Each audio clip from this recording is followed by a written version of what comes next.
माय Konkan subscribe करण्यासाठी लाल बटनवर click करा आणि त्यानंतर येणाऱ्या बेल आयकॉनवर क्लिक करून सर्व अपडेट्स आपल्या मोबाईलवर मिळवा. कोकणातील लोकप्रिय चॅनल माय कोकणवर पहा धुमस चक्री लोकसभेची. Sponsored by Dapoli online. Ratnagiri Sindhudurg मतदारसंघाचे विद्यमान खासदार विनायक राऊत आपल्या सोबत आहेत. रत्नागिरी जिल्ह्यामध्ये आणि सिंधुदुर्ग जिल्ह्यामध्ये कोणकोणती विकास कामं झाली आहेत, विरोधक जे त्यांच्यावर हल्ले चढवत आहेत त्याची उत्तरं काय आहेत, एकंदरीतच रत्नागिरी आणि सिंधुदुर्गाबद्दल त्यांचं विजन काय आहे, येणाऱ्या दिवसांमध्ये कोणकोणती विकास कामं आपल्याला मिळणार आहेत, या सगळ्या विषयांवर आपण त्यांच्याशी चर्चा करणार आहोत. सगळे विषय आपण त्यांच्याकडून समजून घेणार आहोत. राऊत सर, माय कोकणमध्ये तुमचं स्वागत आहे. पहिला प्रश्न, तुम्ही गेल्या 5 वर्षांपासून इथे खासदार आहात. या 5 वर्षांमध्ये प्रमुख कामं कोणती झाली आहेत ज्याच्या आधारे तुम्ही आता मतदारांकडे मतं मागायला जाणार आहात? खरं म्हणजे ह्या लोकसभा मतदारसंघामध्ये जी मी केलेली प्रमुख कामं करून घेतलेली, त्यामध्ये तुम्हाला सहज दिसेल की मुंबई गोवा राष्ट्रीय महामार्गाचं ज्या गतीने काम चालू आहे ते केवळ घोषणा नाही, तर माननीय नितीनजी गडकरी साहेबांच्याकडून हजारो कोटी रुपयाचा निधी मंजूर करून घेऊन त्यांच्या मार्गदर्शनाखाली चालू असलेला मुंबई गोवा राष्ट्रीय महामार्ग आता पूर्णत्वास निघालेला आहे. खास करून राजापूरपासून ते सिंधुदुर्गपर्यंत, इकडे खेड चिपळूणपर्यंत आणि रत्नागिरीच्या कामाला सुद्धा आता गती प्राप्त झालेली आहे. एक वेळेला देशातला मृत्यूचा सापळा म्हणून ज्याला ओळखलं जात होतं, हा मुंबई गोवा राष्ट्रीय महामार्ग आता एक अत्यंत सर्वांग सुंदर असलेला राजमार्ग बनतोय, हे तर सर्व कोकणी जनतेला माहिती आहेच. त्याचबरोबर हा संपूर्ण भाग म्हणजे आपला डोंगरी भाग आहे. या डोंगरी भागातल्या अनेक गावांमध्ये रस्त्याच्या सुविधा नव्हत्याच, त्या देण्यासाठी राज्य सरकार, केंद्र सरकार ह्या दोन्ही सरकारच्या माध्यमातून निधी उपलब्ध करून दिलेला आहे. जर खऱ्या अर्थाने विकास व्हायचा असेल तर दळणवळणाची साधनं मुबलक प्रमाणात व्हायला पाहिजे आणि त्या दृष्टिकोनातून रस्त्यांच्या सुधारणेसाठी मी जास्त भर दिलेला आहे. रेल्वेचं इलेक्ट्रिफिकेशन सुद्धा मागे लागून पूर्णत्वास आता येत आहे. माननीय सुरेश प्रभू साहेबांनी त्यामध्ये फार मदत केलेली आहे. त्याचबरोबर रत्नागिरी आणि चिपी एअरपोर्ट हे 2014 पूर्वी चिपी एअरपोर्टची एक वीट सुद्धा लागली नव्हती. आज 12 सप्टेंबर 2018ला त्या चिपी विमानतळावर पहिलं लँडिंग झालं आणि रत्नागिरी एअरपोर्ट सुद्धा पूर्वीचा जो रनवे होता त्याचं वाढव करून त्या रत्नागिरी एअरपोर्टवर सुद्धा आता विमानं उतरायला सुरू झालेले आहेत.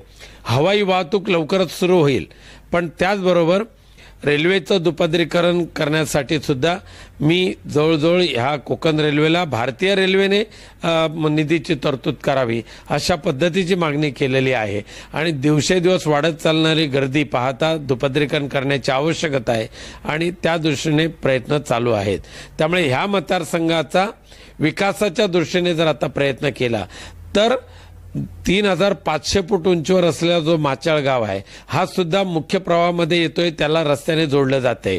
शिवापूर सारखा सिंधुदुर्ग जिल्ह्यातला पहिला गाव मी संसद आदर्श ग्राम योजनेमध्ये घेतला, जो सह्याद्रीच्या कुशीत आहे. मुख्य रस्त्यापासून जवळजवळ 100 किलोमीटर दूर आहे. ह्या गावाचा सुद्धा विकास करत असताना कित्येक कोटी रुपयाचा निधी तिथे वापरला आहे आणि लोकांना सुविधा प्राप्त करून दिलेला आहे. संगमेश्वरचा बुरंबाड जो गाव संसद आदर्श ग्राम योजनेमध्ये घेतला, त्यानंतर देवगड तालुक्याचा तळवडे गाव संसद ग्राम योजनेमध्ये घेतला. आज या दोन्ही गावाचा व्हिलेज डेव्हलपमेंट प्लॅन तयार झालेला आहे. बुरंबाडला तर आजपर्यंत नाही म्हटलं तरी मोबाईल टॉवर चालू झाला, पिण्याच्या पाण्याची योजना आली, गावातले 3 रस्ते बनवून झाले, सर्व गावामध्ये जवळजवळ निम्मे गावामध्ये स्ट्रीट लाईट झाल्या आणि गावाचा चेहराच बदलत चाललेला आहे आता. आणि अनेक असे प्रश्न आहेत. मग मिरकरवाड्याची जेटी असेल, आनंदवाडीचं देवगड तालुक्यातल्या आनंदवाडीचं फिशिंग हार्बर असेल, हे सगळे जे आता डेव्हलपमेंट होते ती ह्या माझ्या 5 वर्षाच्या कारकिर्दीमध्ये होते. ती मागच्या 10 वर्षापासून हे प्रश्न प्रलंबित होते. इको सेन्सिटिव्हचा विषय आहेच, मोरटोरियमचा विषय आहे, जो त्या तत्कालीन काँग्रेस सरकारच्या राजवटीमध्ये, नारायण राणेंच्या राजवटीमध्ये हे सगळी भूतं म्हणजे ब्रह्मराक्षस ह्या कोकणवासियांवर लादले गेले होते. दोडामार्गला मोकळीक मिळाली, पण देवगडला मात्र इको सेन्सिटिव्हचा त्रास सहन करावा लागला. दोडामार्गला मायनिंग आहे म्हणून तिथे ते निर्बंध घातले नाही, पण देवगडच्या कातळावर मात्र इको सेन्सिटिव्ह लावला. याच्यातून कुठेतरी सवलत मिळावी, एक चांगल्या पद्धतीचं रिलॅक्सेशन त्या गावांना मिळावं यासाठी प्रयत्न चालू केले आणि बऱ्याच अंशी त्याला चांगल्या पद्धतीचा रिझल्ट सुद्धा मिळालेला आहे. नुकताच महाराष्ट्र सरकारने त्याबाबतचा अंतिम अहवाल केंद्र सरकारकडे सादर सुद्धा केलेला आहे. त्यामुळे गौण खनिज जे बंद पडली होती, मग जांबा दगड असेल, वाळू असेल, हातपाटीची वाळू असेल, हे सगळं गौण खनिज पुन्हा एकदा सुरू करून घेतलेलं आहे. आणि ते करत असताना तत्कालीन जे महसूल मंत्री होते एकनाथराव खडसे साहेब यांनी याबाबत खूप मदत केलेली आहे. आज सुद्धा या ज्या ज्या केंद्र आणि राज्य सरकारच्या योजना आहेत त्या माझ्या मतदारसंघामध्ये आणण्यासाठी मी प्राधान्याने प्रयत्न केलेले आहेत. मग त्याच्यातली पहिली असेल की एनर्जी सेव्हिंग स्कीम, म्हणजे LED bulb, 7.5 lakh LED bulb ह्या मतदारसंघामध्ये वाटलेले आहेत.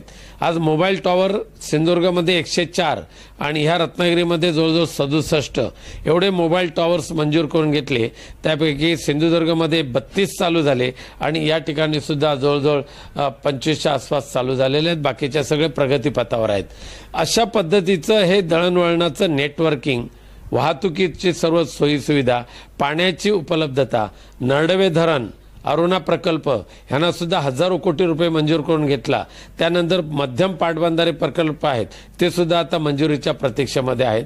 अनेक प्रकारे या माझ्या मतदारसंघामध्ये मी कामं करायचा प्रयत्न केलेला आहे आणि त्याच्याच जोरावर मी माझ्या पुन्हा एकदा लोकसभेच्या निवडणुकीला सामोरं जातोय. म्हणजे या निवडणुकीमध्ये सगळ्यात महत्त्वाचे मुद्दे असतील ते म्हणजे तुमची विकास कामे. नक्कीच. पण ज्या पद्धतीने आरोप प्रत्यारोप होत आहेत, तर भविष्यात आम्हाला आणखी कलगीतुरा पाहायला मिळेल की फक्त विकासावर चर्चा होईल? आरोप करणारे नेमकं कोण आहेत? इथे राष्ट्रवादी आणि काँग्रेस पक्षाचा उमेदवार आरोप करू शकतो. इतर राष्ट्रीय पक्षाचे एखादा उमेदवार दुसऱ्या कुठला आला तर आरोप करू शकतो.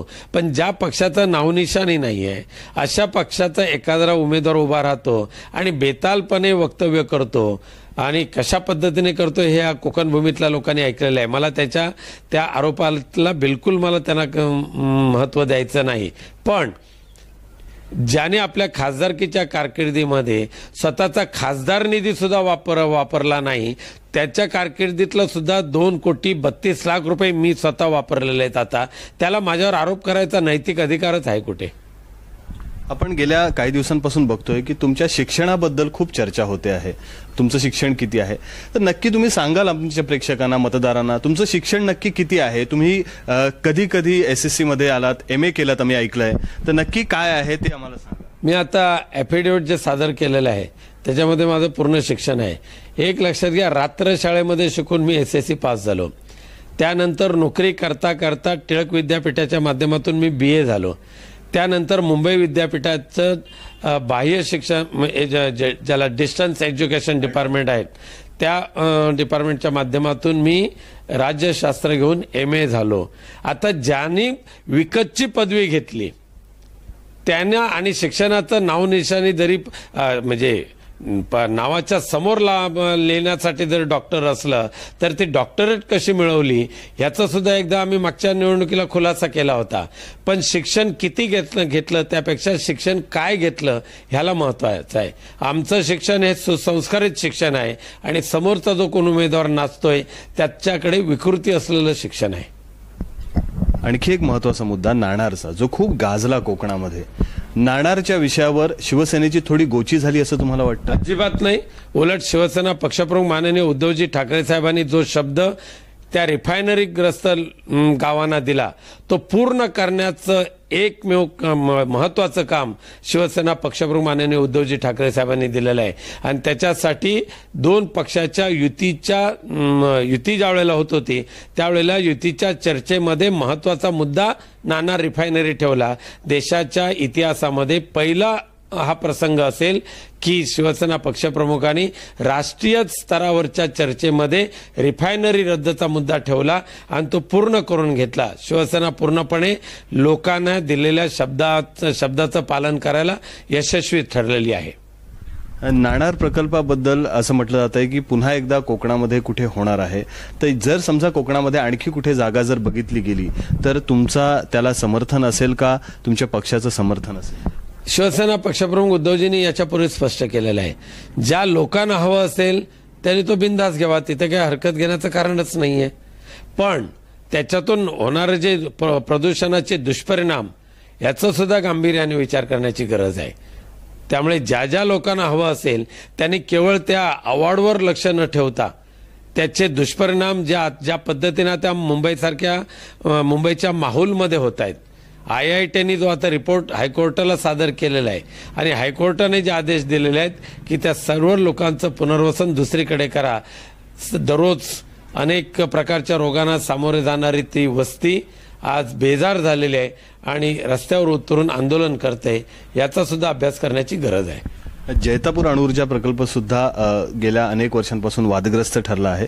तर तो घालवण्यासाठी आपल्या माध्यमातून आता खूप प्रयत्न झाले आहेत, तुम्ही खूप आंदोलनं केलीत. तर भविष्यात हा पूर्णपणे रद्द व्हावा प्रकल्प, यासाठी काय ठोस उपाययोजना तुम्ही करणार आहात? खरं म्हणजे जैतापूर अणुऊर्जा प्रकल्प रद्द म्हणजे बासनात गुंडाळाच गेलेला आहे. म्हणून त्या जागेवर मी जी मागणी केलेली आहे की त्या ठिकाणी सोलर प्लांट उभे करावेत सरकारने. आणि आता माननीय पंतप्रधान नरेंद्र मोदी यांनी 175 गिगावॉट ग्रीन एनर्जी निर्माण करण्याचा जो उद्देश जाहीर केलेला आहे त्याचं फार मोठं उद्दिष्ट गाठलं गेलेलं नाही आहे. ह्या भूमीमध्ये सोलर एनर्जीचं प्लांट उभा करावं, मोठा कॉम्प्लेक्स उभा करावा आणि त्या जागेचं चांगला वापर सदुपयोग करावा अशी मागणी मी केलेली आहे. पण अणुऊर्जा हा शब्द मला वाटतं आता बासनात गुंडाळला गेला आहे. प्रचाराला सुरुवात झाली आहे. म्हणजे खऱ्या अर्थाने ज्याला आपण म्हणतो की निवडणुका आल्या आहेत याची प्रचिती सर्वांना यायला लागली आहे.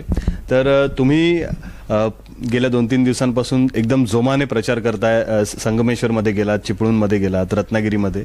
तर एकंदरीत रिस्पॉन्स कसा मिळतोय तुम्हाला? जबरदस्त रिस्पॉन्स. अगदी तरुण मुलांपासून जे नव्याने झालेले जे मतदार आहेत त्यापासून ते ज्येष्ठ नागरिकांपर्यंत आणि महिला पुरुष हे सगळे मोठ्या मोठ्या संख्येने आमच्या त्या महायुतीच्या सभेला येत असतात आणि उत्स्फूर्त प्रतिसाद पाहिल्यानंतर एक मन अगदी प्रसन्न होतं आणि लोकांचा आशीर्वाद कायम राहील याबद्दल मला खात्री झालेली आहे. बीजेपीचे नेते आता तुमच्याबरोबर फिरायला लागलेत. आजच दृश्य दिसलं की भाजपचे जिल्हाध्यक्ष तुमच्यासोबत होते आणि इतर पदाधिकारी तुमच्यासोबत होते. मनोमिलन झालंय? मनोमिलनचा प्रश्नच नाही. ह्या जिल्ह्यातले भारतीय जनता पक्षाचे जे नेते आहेत, जिल्हाध्यक्ष माननीय बाळासाहेब माने असतील किंवा सिंधुदुर्गचे प्रमोद जठार आहेत, अत्यंत जाणकार मंडळी आहेत, अत्यंत विचारी मंडळी आहेत आणि त्यांच्या नेतृत्वाखाली ह्या जिल्ह्यातलं किंवा मतदारसंघातली भारतीय जनता पक्षाचे अन्य पदाधिकारी आहेत, कार्यकर्ते आहेत, हे सुद्धा त्यांच्या आदेशान्वये किंवा मोदी साहेबांच्या मुख्यमंत्र्यांच्या आदेशान्वये पूर्णपणे कामाला लागलेल्या आहेत. सर्वांचा उद्देश एकच आहे, पुनश्च एकदा या देशाला स्थिर सरकार द्यावं, मजबूत सरकार द्यावं, खंबीर नेतृत्व देशाला द्यावं, हा सर्वांचा उद्देश आहे. रत्नागिरीमध्ये तरुणांची जी संख्या आहे म्हणजे नव मतदार ज्याला आपण म्हणतो ती जवळपास 27,000 आहे. Record break. म्हणजे राज्यात सगळ्यात जास्त सध्याच्या घडीला तरुण मतदार हे रत्नागिरी जिल्ह्यामध्ये आहेत. तर या तरुण मतदारांना तुम्ही काय आवाहन कराल? नक्कीच ह्या तरुण मतदारांना आवाहन करत असताना मी अभिमानाने सांगेन, या संपूर्ण लोकसभा मतदारसंघामध्ये जवळजवळ 1,30,000 पर्यंत जे मतदार जे वाढलेले आहेत, अनेक वर्षानंतर प्रथमच कोकणवासीय आता आपल्या गावाकडे राहायला लागलेला आहे, गावामध्ये स्थिरावलेला आहे. यातूनच शिवसेना भाजप युतीने जे कोकणच्या हितासाठी जे केलेलं आहे ही त्याची पोचपावती आहे. म्हणून तरुण मतदारांना एकच विनंती करेन की तुम्ही सुज्ञ आहात, विचारी आहात, तुम्ही चांगलं काय वाईट काय याचा अभ्यास करणारी तुम्ही मंडळी आहात. तुमच्या भवितव्याचा विचार तुम्ही करून ह्या देशाला एक खंबीर नेतृत्व देण्यासाठी माननीय पंतप्रधान नरेंद्र मोदींसारखा एक जबरदस्त ताकदवान माणूस असायला पाहिजे, हा तुमचा विचार नक्की करा. आणि मोदी साहेबांचं नेतृत्वाखाली माझ्यासारख्या सामान्य कार्यकर्त्याला विकासात्मक कामं करण्यासाठी संधी आपण उपलब्ध करून देण्यासाठी धनुष्यबाणाच्या निशाणेचा वापर करा. भाई, तरुण मतदारांना तुम्ही आवाहन केलं तर कोकणामध्ये तरुण परत येतो आहे असं तुमचं म्हणणं आहे. तर भविष्यात तो इथेच टिकावा, इथेच राहावा, यासाठी तुमच्या नजरेसमोर काही उद्योग आहेत का की तरुणांनी याकडे आकर्षित व्हावं आणि हे जर आम्ही आणलं तर इथे मोठ्या संख्येने रोजगार उपलब्ध होईल? नक्कीच आहेत. जसं आता तुम्ही सांगितलं, केवळ आणि केवळ रत्नागिरीमध्ये 25,000च्या आसपास नवतरुण मतदार आता झालेले आहेत. आम्हाला नक्कीच त्यांच्या भवितव्याचा विचार हा करावाच लागेल. हे तरुणांना इथे राहिल्यानंतर त्यांच्या हाताला रोजगार मिळाला पाहिजे, मग तो स्वयंरोजगार असेल, त्याच्यातून 4 पैसे त्याला मिळाले पाहिजे, त्याचं भविष्य त्याच्यातून उज्ज्वल व्हायला पाहिजे. यासाठी रोजगार आणि स्वयंरोजगार ह्या दोघांची सांगड घालून दोन्ही एका चांगल्या गतीने या ठिकाणी निर्माण करावेत, ह्या उद्देशाने आमच्या काही योजना आहेत. त्यामध्ये रोजगाराची संधी जर पाहायची झाली तर टेक्स्टाईल पार्क्स ची अत्यंत आवश्यकता आहे. फूड प्रोसेसिंग क्लस्टर जे आहेत हे मोठ्या प्रमाणात उभे राहण्याची आवश्यकता आहे. फिशिंग ॲक्टिव्हिटीज मोठ्या प्रमाणात चालवावी लागेल आणि सिंचनाच्या अधिकाधिक योजना अंमलात आणून शेतीकडे ह्या वर्गाला वळवायचं, बागायतीकडे ह्या वर्गाला वळवायचं आणि रोजगाराचं स्वयंरोजगाराच्या संधी उपलब्ध करून द्यायची, याकडे माझे प्रयत्न राहणार आहेत. तुम्ही फिशिंग संदर्भात बोललात. गेल्या अनेक वर्षांपासून इथे LED म्हणजे पर्सिस्टंट नेट आणि पारंपरिक मच्छीमार यांच्यामधला वाद पेटलेला आहे. तर असा प्रचार होतो आहे की तुम्ही LED वाल्यांच्या बाजूने आहात, तर त्या संदर्भात तुमच्यावर आरोप होत आहेत. तर त्या सगळ्या विषयावर तुमची काय भूमिका आहे, तुमचं काय म्हणणं आहे? आमच्यावर आरोप करणाऱ्यांची जर पूर्व इतिहास पाहिला तर ते म्हणजे त्यांच्या आरोप म्हणजे ते दखल न घेण्यापलीकडचे आरोप आहेत. आम्ही LEDचे दलाल नाही आहे. तर उलट जे आरोप करतायत त्यांचा पूर्व इतिहास बघा. आचऱ्यामध्ये जे पर्सिनेट आणि पारंपरिक मच्छीमाराची जे भांडण झालं त्यामध्ये ह्या लोकांनी त्या पर्सिनेटवाल्यांची बाजू घेतली आणि 200 स्थानिक ग्रामस्थांवर केसेस टाकलेले आहेत. आज अनेक स्वाभिमानचे कार्यकर्ते हे पर्सिनेट धारक आहेत आणि ते त्यांचे दलाली करतात. पण LEDच्या मार्फत मात्र कोणत्या परिस्थितीमध्ये फिशिंग होता कामा नये, मच्छीमारी होता कामा नये, ही भूमिका मी पहिल्या दिवसापासून मांडत आलेलो आहे. केंद्रीय मंत्र्यांनी ज्या वेळेला बैठका घेतलेल्या आहेत त्या वेळेला मी माझी भूमिका मांडलेली आहे. नव्हे तर मी 2015 साली लोकसभेमध्ये जे अशासकीय बिल मांडलं त्याच्यामध्ये पारंपरिक मच्छीमारांच्या हिताच्या दृष्टीने विचार मांडलेले आहेत. आणि ते करत असताना ह्या देशामध्ये फार मोठा समुद्र किनारा लाभलेला आहे, पूर्व पश्चिम किनारपट्टीला, आणि हिंदी महासागरासारखा एक मोठा महासागर आहे. तर ह्या देशामध्ये 2च फिशिंग पॉलिसी असल्या पाहिजेत, एक पूर्व किनारपट्टी, पश्चिम किनारपट्टी. ही भूमिका मांडणारा मी एकमेव खासदार आहे. आणि ते करत असताना मी पारंपरिक मच्छीमारांच्या संरक्षणासाठी सरकारने विशेष दक्षता घ्यावी आणि त्याचबरोबर पर्सिनेटवाल्यांचं आक्रमण ह्या पारंपरिक मच्छीमारांवर होता कामा नये, त्यांच्या हिताला बाधा पोचता कामा नये, ही बाजू मी अनेक वेळा मांडलेली आहे. आणि पण त्याचबरोबर LEDच्या माध्यमातून ज्या राज्यामध्ये फिशिंग होते त्या सर्व LED धारकांवर कडक कारवाई करा आणि त्यासाठी एकच फिशिंग पॉलिसी असण्याची गरज आहे. आज आपल्या महाराष्ट्रामध्ये 31 डिसेंबरला मच्छीमारी बंद होते, पण त्याच वेळेला दक्षिणेकडच्या राज्यातले अनेक ट्रॉलर्स LEDच्या माध्यमातून फिशिंग करणारे ते ह्या भागामध्ये येत असतात. आणि म्हणून ह्या माझ्या सातत्याने केलेल्या पाठपुराव्याला यश आल्यानंतर या ठिकाणी 2017 रोजी 10 नोव्हेंबर 2017 रोजी केंद्र सरकारने LED बंद करण्याचं जे निर्णय घेतलेला आहे ते परिपत्रक इथे आहे तुमच्याकडे. त्याचबरोबर मी पुनश्च एकदा माझ्या निदर्शनास आलं की या परप्रांतीय बोटी LEDचा वापर करतात आणि समुद्र संपत्ती नष्ट करतात. मी 6 मार्च 2019 रोजी दिलेलं LED बंद करण्याच्या अनुषंगाने दिलेलं केंद्रीय मंत्र्यांना दिलेलं पत्र आहे. त्यामुळे जे आरोप करतात ते आंधळेच असतील तर त्यांना हे वाचता येणार नाहीत, पण जे सुज्ञ असतील तर हे दोन्ही माझी पत्र आहेत. इतर त्यांच्या पक्षाने जर असं कोणती ह्या LEDच्या संदर्भात विरोधात मागणी केली असेल तर त्यांनी दाखवावं. आंबा बागायतदाराचा सुद्धा इथे प्रश्न मोठा आहे, कारण जेव्हा कर्जमाफी झाली तेव्हा असं वाटत होतं की त्यांना सुद्धा यामध्ये निधी मिळेल, पण तसं काही झालं नाही. ज्या पद्धतीने त्यांना अपेक्षा होती त्या पद्धतीने त्यांना पैसे मिळाले नाहीत. आणखी एक महत्त्वाचा मुद्दा म्हणजे यामध्ये की जेव्हा जेव्हा आंबा बागायतदार या मागणी संदर्भात पुढे येतात तेव्हा त्याचा सारासार विचार होत नाही. यामध्ये तुम्ही नेतृत्व म्हणून काय पुढाकार घ्याल किंवा काय कमी पडतंय असं तुम्हाला वाटतं? ह्या कोकणच्या इतिहासामध्ये प्रथमच 2 वर्षापूर्वी आंबा काजू बागायतदारांना महाराष्ट्र सरकारने हेक्टरी 25,000 एवढं अनुदान दिलं. सिंधुदुर्ग जिल्हा जिल्ह्याला जवळजवळ 57 कोटी रुपये आले आणि ते रत्नागिरी जिल्ह्याला 69 कोटी आलेले आहेत. हे प्रथमच झालेलं आहे.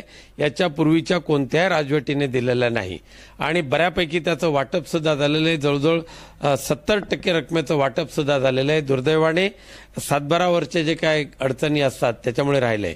पण त्याचबरोबर या कोकणच्या दोन्ही जिल्ह्याच्या इतिहासातला दुसरा जो निर्णय आहे, सातबारावर असणारे अनेक नावं, त्याच्यामुळे बागायतदार जे म्हणजे वहिवाटदार जे असतात त्यांना त्याचा फायदा मिळत नाही आणि म्हणून त्यामध्ये सुधारणा करण्यासाठी महाराष्ट्र सरकारने प्रथमच जो कायदा केला त्यामध्ये ॲफिडेव्हिटच्या माध्यमातून किंवा ग्रामसभेमध्ये वाचन करायचं आणि वहिवाटदाराला त्याचा न्याय मिळवून द्यायचा, हा कायदा केवळ आणि केवळ आम्ही केलेल्या पाठपुराव्यामुळेच झालेला आहे. आणि म्हणून कोकणच्या आंबा आणि काजू बागायतदारांना जो झालेला लाभ हा इतर कोणाच्या प्रयत्नातून नव्हे तर विनायक राऊत आणि शिवसेना भाजपच्या आमदारांनी केलेल्या प्रयत्नातून झालेला तो फायदा आहे. भाई, शेवटचा प्रश्न, सगळ्या मतदारांना तुमचा फॅन क्लब आहे जो या रत्नागिरी सिंधुदुर्ग मतदारसंघामध्ये आणि जे मतदार आहेत त्यांना काय आवाहन कराल, त्यांच्यासाठी काय तुम्ही स्पेशल संदेश द्याल? नक्कीच आपल्यामार्फत या सर्वांना मी नम्र आवाहन करू इच्छितो की मागच्या 5 वर्षामध्ये खासदारकी मी मिजाशीत अनुभवलेली नाहीये. मी खासदारकीचा तोरा मिरवलेला नाही, तर खासदारकीचा पुरेपूर वापर माझ्या मतदारसंघासाठी खर्च केलेला आहे. वर्षातले जवळजवळ 210 ते 215 दिवस मी ह्या मतदारसंघामध्ये काढलेले आहेत. गावागावामध्ये फिरण्याचा प्रयत्न केलेला आहे. मी कुठेही परदेशात गेलो नाही. ज्या ज्या वेळेला वेळ मिळाला त्या वेळेला मतदारसंघामध्ये धावलेलो आहे. लोकसभेच्या अधिवेशनच्या काळामध्ये सुद्धा शनिवार रविवार थेट मतदारसंघामध्ये आलेलो आहे. त्यामुळे ह्या कोकण भूमीची सेवा करण्याची संधी पुनश्च एकदा मला प्राप्त व्हावी यासाठी आपण सर्वांनी मला निवडून देण्यासाठी, शिवसेना भाजप महायुतीचा खासदार म्हणून निवडून देण्यासाठी तुम्ही पुनश्च एकदा धनुष्यबाणाच्या समोरचं बटन दाबा आणि आपल्या या मित्राला यश प्राप्त करून द्या, एवढीच मी त्यांना विनंती करेन. धन्यवाद भाई, आमच्याकडून ही शुभेच्छा तुम्हाला. आपण बघितलं की त्यांनी तरुणांना आवाहन केलंय की तुमच्यासाठी कोकणामध्ये भरपूर योजना आमच्या मनामध्ये आहेत आणि तुम्हाला त्याचा नक्कीच फायदा होणार आहे. त्याबरोबरच गेल्या काही दिवसांपासून जे काही वाद सुरू होते त्या सगळ्यांचं समर्पक असं उत्तर त्यांनी दिलेलं आहे. यंदाची निवडणूक ही एकमेकांवर आरोप प्रत्यारोप करणारी नसणार आहे, तर ती विकासाच्या जोरावर असणार आहे, असंही त्यांनी स्पष्ट केलंय. कोकणातील लोकप्रिय चॅनल माय कोकणवर पहा धुमस चक्री लोकसभेची, sponsored by Dapoli online. My Konkan subscribe करण्यासाठी लाल बटनवर क्लिक करा आणि त्यानंतर येणाऱ्या बेल आयकॉनवर क्लिक करून सर्व अपडेट्स आपल्या मोबाईलवर मिळवा.